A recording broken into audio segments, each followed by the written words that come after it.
Queridos hermanos, Dios los bendiga. Les habla el pastor Carlos Pesuti de la Iglesia Bíblica Bautista de Paramonga. Para mí es una gran alegría y gozo poder saludarles a vuestro pastor y a la Iglesia Gracia Misión Bíblica Bautista, que está cumpliendo 3 años de aniversario. Es una gran bendición saber que en Pucallpa nuestros hermanos están glorificando a Dios, amando a la iglesia, haciendo discípulos y predicando el Evangelio a toda criatura. Así que, hermanos míos, amados, estad firmes y constantes en la obra del Señor siempre, sabiendo que vuestro trabajo en el Señor no es en vano. Dios los bendiga grandemente. Sigan adelante.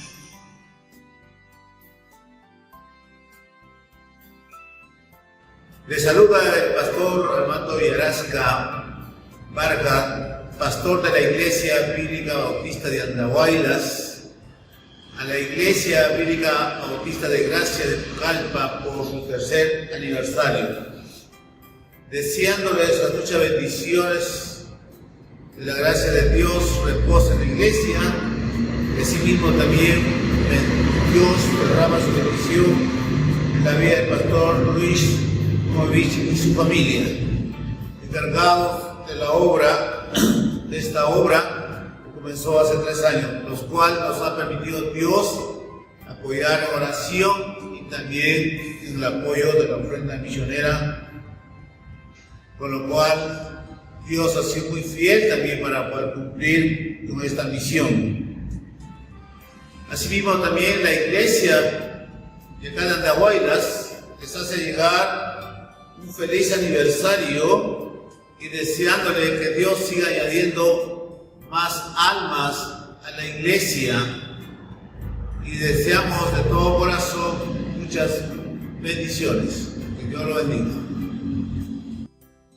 ¿Qué tal, queridos hermanos de la Iglesia Gracia Misión Bíblica Bautista de Pucallpa, en Perú? Desde acá, desde Buenos Aires, Argentina, yo, el pastor Néstor Mercado, junto con toda la congregación, le envío un saludo en su 3er aniversario. Y mi deseo de que la iglesia de Pucallpa, así como todas las iglesias, sean más iglesias que nunca, que busquemos en la Escritura nuestro significado, nuestra razón de ser, nuestra identidad, que nos la da Dios. En Efesios 3:10 dice: para que la multiforme sabiduría de Dios sea ahora dada a conocer por medio de la iglesia a los principados y potestades en los lugares celestiales. Hermanos, los ángeles nos miran, los ángeles aprenden de nosotros, los ángeles se sorprenden por las cosas que hacen las iglesias.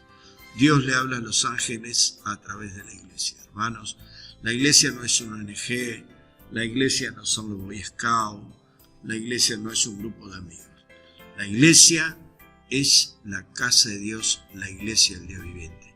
Adelante, fuerza, a ganar a Perú y al mundo para Cristo y a crecer cada día más según la estatura de Cristo. Un abrazo de Argentina, un abrazo de toda mi familia, mi esposa Graciela, y para el pastor, su esposa Marisa y sus hijos, y para toda la congregación. Que Dios los bendiga mucho. Hasta luego. Saludos, amados. Feliz aniversario.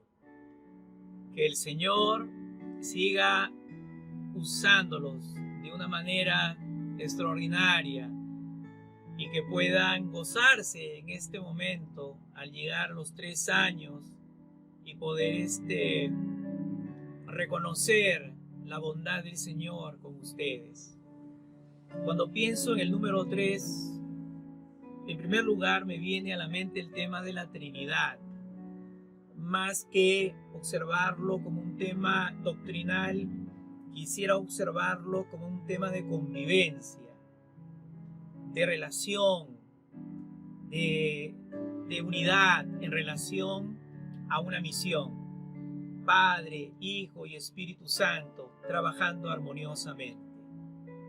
Que sea un estímulo para ustedes trabajar armoniosamente. Cuando pienso en el número 3, pienso en segundo lugar en la resurrección, y al tercer día resucitó. Y Pablo menciona que hemos sido resucitados juntamente con Cristo. Y aquí subrayar la importancia del seguimiento a Jesús. No seguimos a una persona o personas o movimiento, seguimos a la persona de Jesús. Renueva tu seguimiento con Jesús. Y en tercer lugar me viene el pensamiento paulino cuando dice: ahora permanece la fe, la esperanza y el amor. Y luego subraya, pero lo más importante es el amor. Y subrayo el amor. De poder renovar también nuestro amor para con Dios y nuestro amor los unos con los otros, y también nuestro amor por lo que Dios ama. Y lo que Dios ama son a las personas. Porque de tal manera amó Dios al mundo, recuerden ese texto, que ha dado a su Hijo unigénito. Por lo tanto, que puedan ustedes pensar en lo que Dios seguirá haciendo a través de ustedes. Los recuerdo con cariño. Yo doy gracias a Dios porque a través del pastor Luis pude llegar a Pucallpa, y aprecio ese lugar y a las personas. Celebre. Bendiciones, Pastor Luis, su familia, a los líderes y a todos los miembros de la congregación de la Iglesia Gracia. Abrazos fraternos.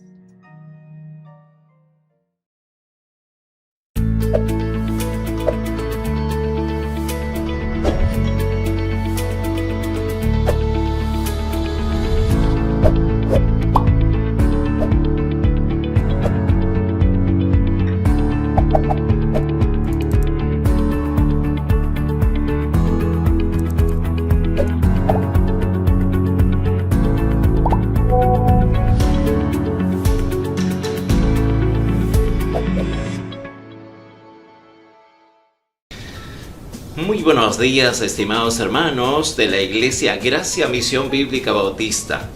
Yo soy el pastor Isaquil Rodríguez de la Iglesia Bíblica Bautista de Pro. Para mí es un gusto saludarles en esta mañana a cada uno de ustedes en esta celebración de su aniversario, que por la gracia de Dios ha permitido que se cumpla un año más predicando el Evangelio.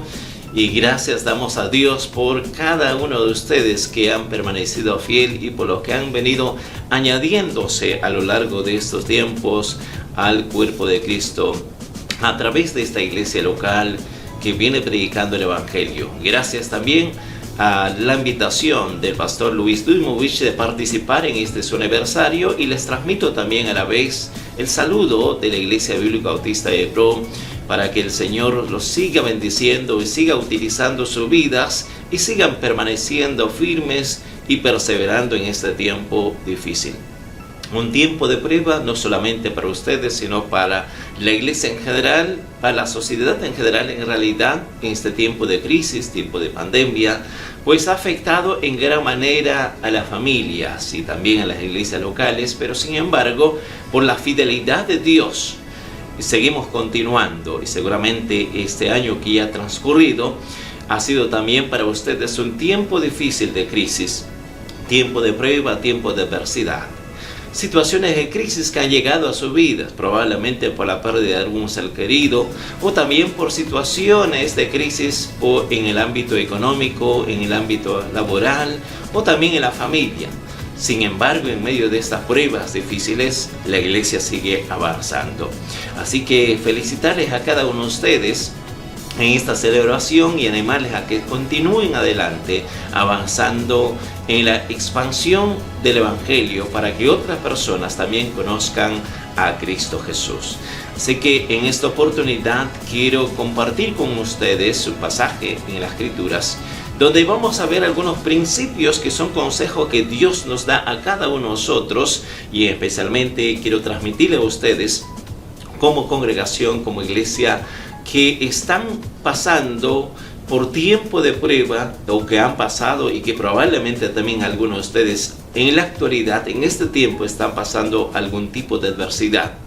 Y el Señor conoce a su iglesia, y que cuando Él conoce la realidad que nosotros enfrentamos, también nos da consejos oportunos. Así que quiero en esta mañana compartir algunos principios que debemos tener presente para seguir adelante, perseverando en el camino de la fe a pesar de la adversidad. Y para eso quiero invitarles a que usted busque en el libro de Santiago, en el capítulo 1, y los primeros versículos del verso 1 hasta el verso 11 será el texto de base donde vamos a desarrollar este mensaje.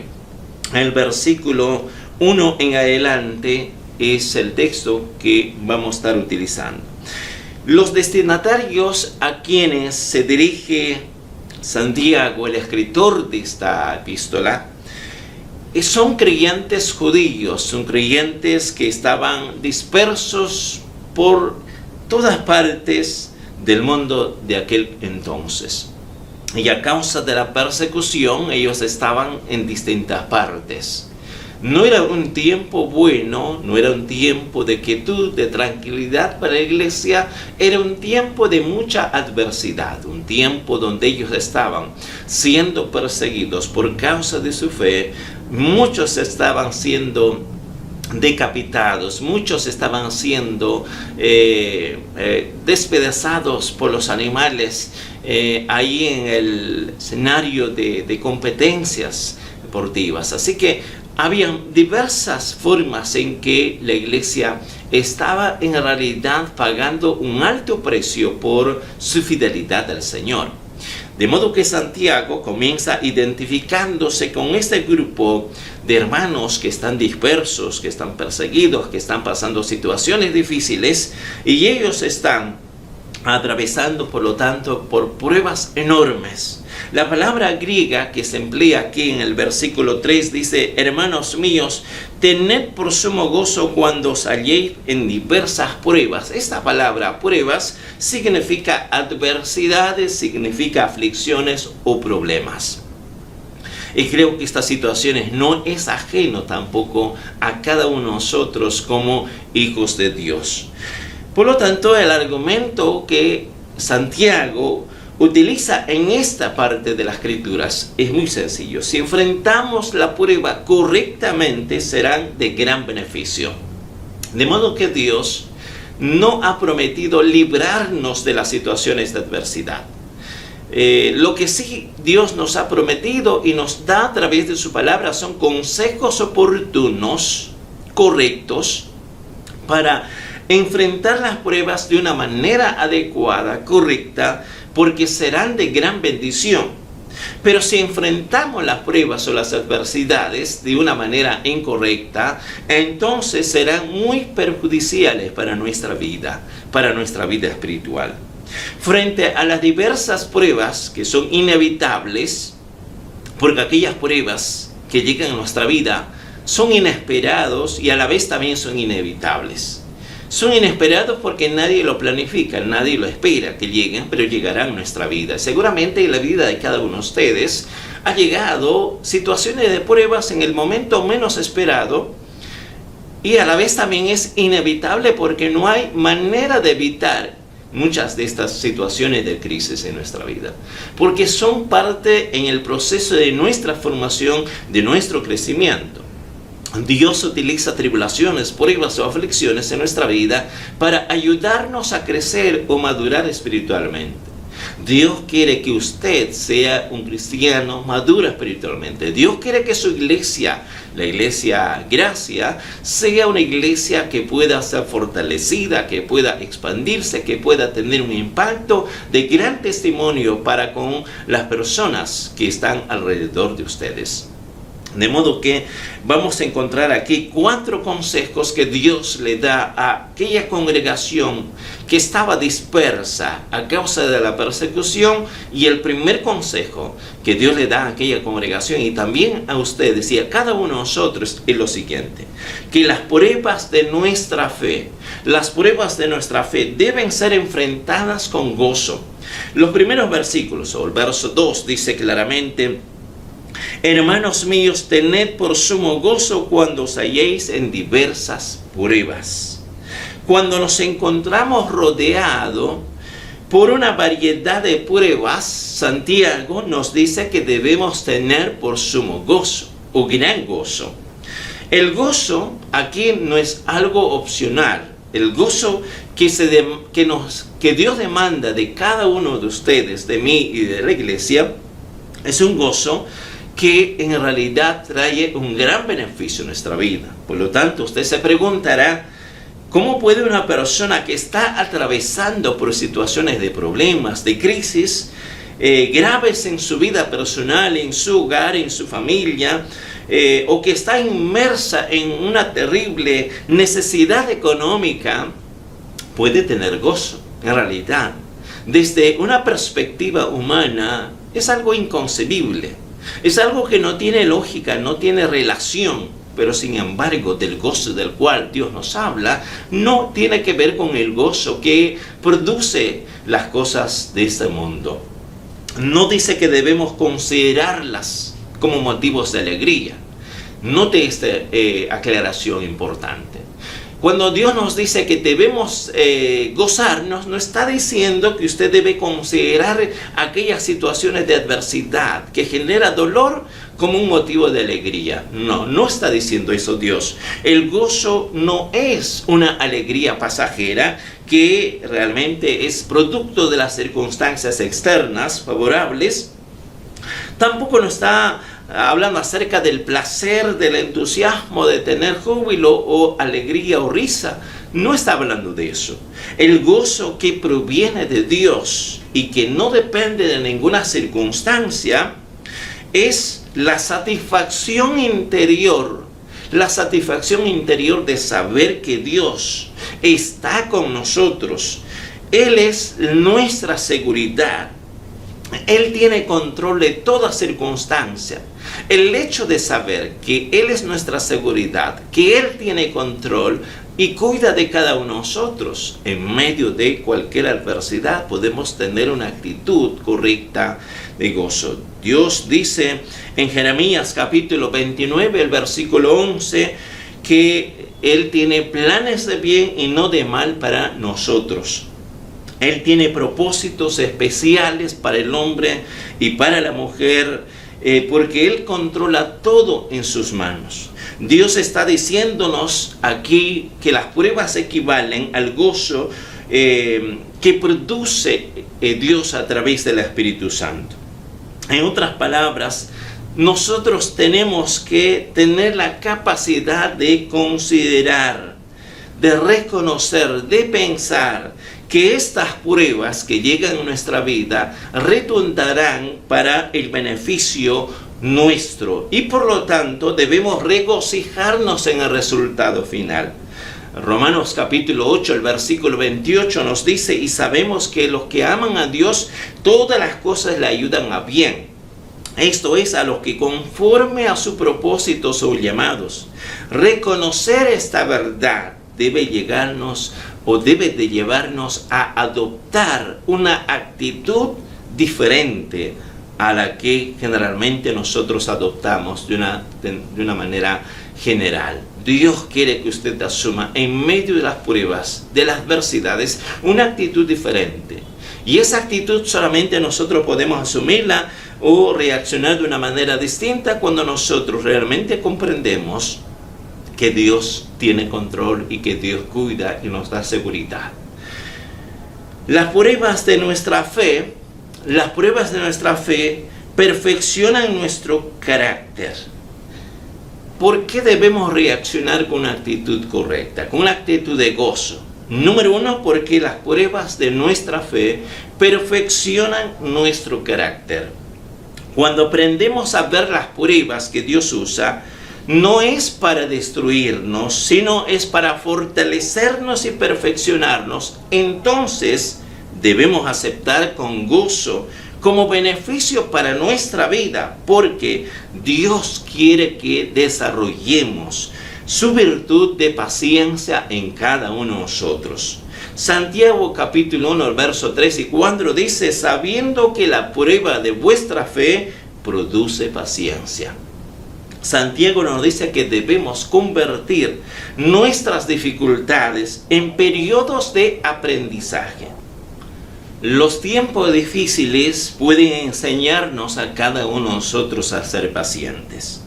La frase que aparece aquí, sabiendo que la prueba de vuestra fe, dice, produce paciencia. Esta palabra sabiendo significa conocer por experiencia. No se refiere a un conocimiento intelectual, sino a una experiencia vivencial. A ese tipo de conocimiento, al igual que el apóstol Pablo lo experimentó, y nos dice en 2 Corintios capítulo 4, el verso 17, porque esta leve tribulación momentánea produce en nosotros una cada vez más excelente y eterno peso de gloria. Además, el apóstol Pedro, cuando escribe en 1 Pedro capítulo 1, al verso 7, nos dice, para que sometida a prueba vuestra fe, mucho más preciosa que el oro, el cual, aunque perecedero, se prueba con fuego, sea hallada en alabanza, gloria, honra, cuando sea manifestado Jesucristo. Santiago reconoce que nuestra fe es purificada por las pruebas.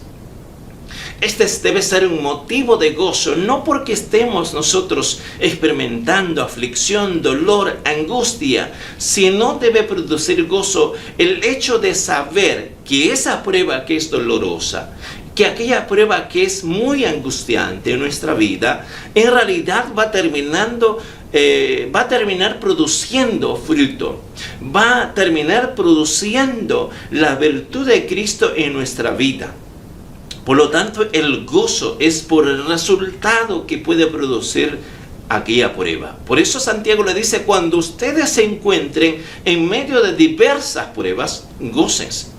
No por la aflicción, no por el dolor, no por aquella pérdida, no por aquella pérdida económica o por aquella situación de crisis de la familia, sino por el resultado que aquella prueba puede producir en nuestras vidas. Así que mire más allá, no solamente se fije en la situación presente, sino mire más allá. Tenemos el ejemplo del Señor Jesucristo que nos menciona en Hebreos capítulo 12, cuando dice que Él sufrió la cruz porque Él tenía el gozo puesto en lo que vendría después de la cruz. Él enfrentó esa prueba difícil que le tocó vivir. Él pudo soportar el dolor, el sacrificio. Y Él los enfrentó con gozo porque Él miraba el resultado. El resultado de miles y miles de personas redimidas por el sacrificio, por la sangre derramada de Jesús en la cruz. Él no tuvo gozo por el dolor que estaba viviendo en la cruz, sino por el resultado que traería aquel sacrificio. Del mismo modo, Santiago quiere que nosotros aprendamos a reconocer que las pruebas producen resultados favorables en nuestra vida si nosotros reaccionamos y afrontamos con una actitud correcta. La prueba de nuestra fe produce, crea o efectúa, dice, paciencia. Tener paciencia significa ser constantes, ser perseverantes, mantenernos firmes. Eso es lo que significa ser pacientes. Ser constante, ser perseverante, estar firme. Dicho término se usa para ilustrar a alguien que lleva una pesada carga sobre sus espaldas. Y a la medida que va avanzando, la tarea se hace más dificultosa y aquella persona no se deja vencer, sino que continúa hasta llegar a la meta. Romanos capítulo 5, el verso 3 nos dice, nos gloriamos en las tribulaciones, sabiendo que la tribulación produce paciencia. Número 2, Dios quiere producir madurez espiritual. El verso 4 dice, mas tenga la paciencia su obra completa para que seáis perfectos y cabales sin que os falte alguna cosa. El desarrollo perfecto de la paciencia tiene un propósito en nuestra vida, para que seamos perfectos y cabales, lo cual nos enseña que la meta de Dios que Él desea obtener con las pruebas es que nosotros cada día crezcamos. De modo que la meta a realizar no tiene que ver con aquellas posiciones materiales, sino con la formación del carácter de Cristo en nuestra vida, para que seamos maduros y cabales. Esta palabra cabales significa completos en todas sus partes, que no tiene falta ni defecto, sin que os falte alguna cosa. Él todavía no ha terminado aquella tarea. La buena obra que Jesucristo ha empezado en su iglesia, en cada uno de ustedes, en cada uno de nosotros, el día que lo aceptamos a Él, terminará cuando Él venga. Pero mientras tanto sigue desarrollando, sigue formando en las virtudes de Cristo en nuestra vida. Además, aprendemos en esa parte que para superar las pruebas de nuestra fe, necesitamos buscar sabiduría. Para superar las pruebas de nuestra fe, necesitamos buscar sabiduría. Cuando las pruebas llegan a nuestra vida, con frecuencia no entendemos la razón y por qué estamos atravesando aquellos momentos difíciles. La pregunta siempre que surge es ¿por qué a mí? ¿O por qué Dios permite esta prueba en este tiempo en mi vida? Y muchas veces no logramos entender el propósito de las pruebas. Entonces, ¿qué debemos hacer? Hay más preguntas que respuestas. Por lo tanto, ¿qué tenemos que hacer? Nos dice el versículo 5, si alguno de vosotros tiene falta de sabiduría, pídala a Dios, al cual da a todos abundantemente y sin reproche, y le será dada. Tenemos que pedir sabiduría de lo alto para entender y a la vez también para asumir una conducta correcta ante las dificultades. Por eso nos dice, si alguno no tiene suficiente sabiduría para entender el propósito de la prueba. En el contexto, esta petición de sabiduría no es la petición de sabiduría para cualquier cosa. Es la petición de la sabiduría de Dios para enfrentar de una manera adecuada o correcta cada situación de prueba o de adversidad que llegue a nuestra vida.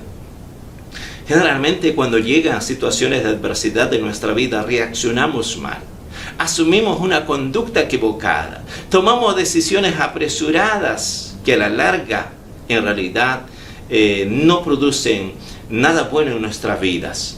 Y por eso Dios quiere que cuando nosotros nos hallemos en medio de las pruebas, busquemos sabiduría para tomar decisiones correctas, para reaccionar correctamente, para enfrentar cada situación conforme a la voluntad de Dios. Por eso dice, pídele a Dios. El recurso para adquirir sabiduría es Dios mismo. En medio de sus pruebas, Job se hacía la siguiente pregunta. Job, cuando atravesó aquella prueba difícil en su vida, él se hacía la siguiente pregunta que aparece en Job capítulo 28, el versículo 20, dice: ¿de dónde pues vendrá la sabiduría y dónde está el lugar de la inteligencia? La respuesta está en las palabras de Santiago a esa pregunta que Job se hacía. Dice Santiago, pídela a Dios. ¿De dónde proviene la sabiduría para enfrentar situaciones de pruebas en nuestra vida? De Dios. El don de la sabiduría proviene de Dios. Y eso lo reafirma el escritor de Proverbios en el capítulo 2, el verso 6. El verso 7 dice de Proverbios capítulo 2, porque Jehová da la sabiduría y de su boca viene el conocimiento y la inteligencia. Él provee de sana sabiduría a los rectos. La palabra o la solución a la falta de la sabiduría está en la oración. En medio de la prueba podemos salir victoriosos si aprendemos a apoyarnos en el Señor y a buscar su dirección constantemente en nuestra vida.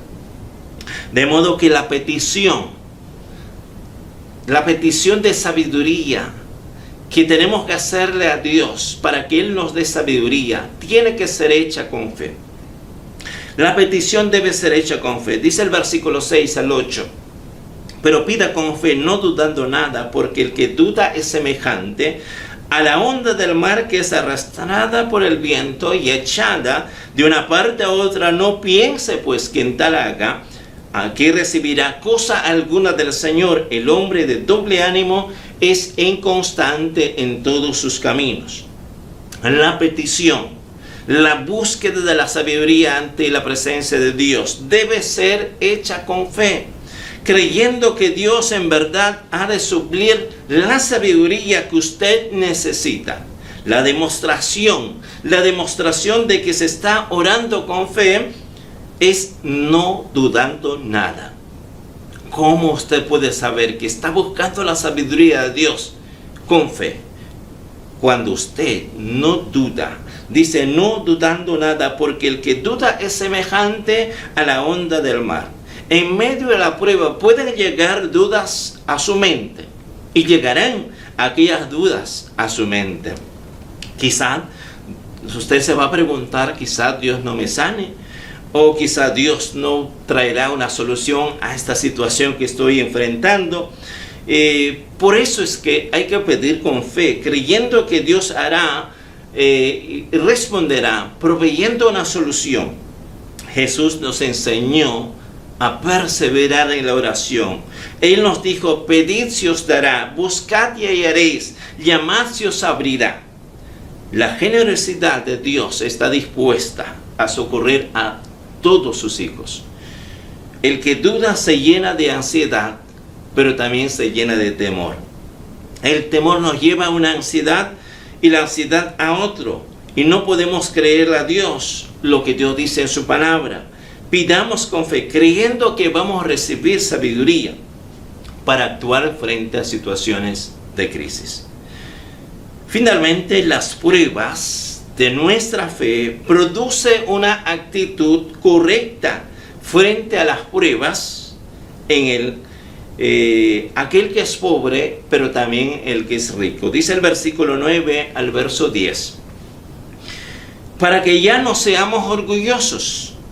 El hermano que es humilde, de humilde condición, gloríese en su exaltación, pero el que es rico en su humillación, porque él pasará como la flor de la hierba. Santiago nos dice que para resistir en medio de la prueba hay que tener un espíritu humilde. Podemos soportar los tiempos de escasez si aprendemos a contentarnos en cualquier situación que nos encontramos. El apóstol Pablo decía: sé vivir humildemente y sé tener abundancia en todo, y por todo estoy enseñado, así para estar saciado como para tener hambre, así para tener abundancia como para padecer necesidad. En segundo lugar, dice para que ya no seamos materialistas. El versículo 11 dice: porque cuando sale el sol, con calor abrasador, la hierba se seca, su flor se cae, perece su hermosura.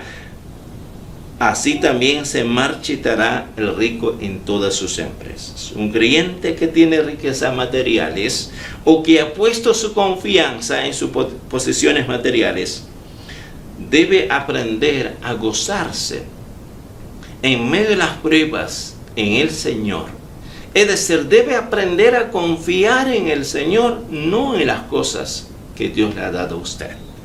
Porque las pruebas nos enseñan que la vida es tan transitorio, así como las cosas que Dios nos da. Las pruebas en Dios traen muchos beneficios, pero también pueden generar desdichas en nuestra vida. Por eso es importante que entendamos tres cosas aquí.